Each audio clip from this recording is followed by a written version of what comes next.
आनंद गिरी,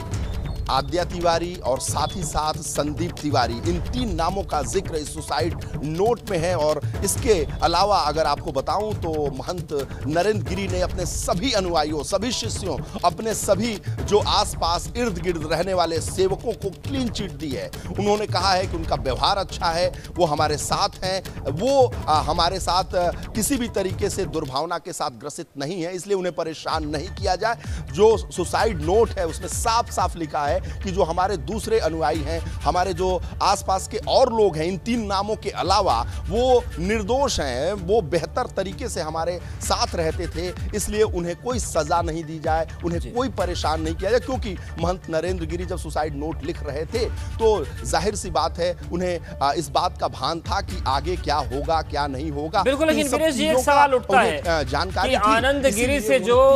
झगड़ा सार्वजनिक हुआ था उसके बाद आनंद गिरी को अखाड़े से बाहर किया गया, आनंद गिरी जाकर रहने लगे हरिद्वार में। लेकिन जो आद्या तिवारी थे, जो संदीप तिवारी थे, ये तो एक कर्मचारी के तौर पर, पुजारी के तौर पर काम कर रहे थे बड़े हनुमान मंदिर में। इनको निष्कासित भी किया जा सकता था, इनको हटाया जा सकता था, जैसे एक बार पहले भी हटाया गया था, लेकिन मान मनव्वल के बाद रख लिया गया। कहीं ऐसा तो नहीं कि और भी कुछ नरेंद्र गिरी पर दबाव थे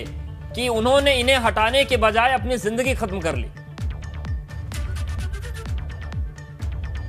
देखिए, दबाव तमाम तरह के थे, तभी तो जो यहाँ के शिष्य हैं, अनुयायी हैं, वो कह रहे हैं कि साजिश है, षड्यंत्र है, क्योंकि हमारे गुरुजी इस तरह से नहीं थे, विराट हृदय के थे, बहुत मजबूत इरादों वाले थे, वो कभी सुसाइड और आत्महत्या जैसा काम नहीं कर सकते हैं। इसके पीछे कोई ना कोई साजिश है, तभी तो सीबीआई जांच की मांग की जा रही है। और जब पंच परमेश्वर की बैठक होगी तो प्रस्ताव पारित किया जाएगा, क्योंकि अखाड़ा परिषद के जो राष्ट्रीय उपाध्यक्ष हैं उन्होंने बीपी गंगा से साफ साफ कल रात में ही कह दिया था कि जब पंच परमेश्वर की बैठक होगी, अखाड़ा परिषद की बैठक होगी, सारे लोग धीरे धीरे एक एक करके आ रहे हैं बाघंबरी मठ में और यहां पर इकट्ठा हो रहे हैं। और मुख्यमंत्री के जाने के बाद जब पंच परमेश्वर अखाड़ा परिषद की बैठक होगी तब ये तय कर लिया जाएगा और ये प्रस्ताव पारित किया जाएगा, जिसमें ये साफ लिखा होगा कि सीबीआई जांच की मांग वो उठाएंगे। लेकिन मैं आपको शासन स्तर की बात कर दूं कि शासन स्तर के एक उच्च आला अधिकारी से जब मेरी बात हुई, उन्होंने साफ कहा कि जो भी पंच परमेश्वर की मांग होगी, जो भी अखाड़ा परिषद के साधु सन्यासियों संतों की मांग होगी,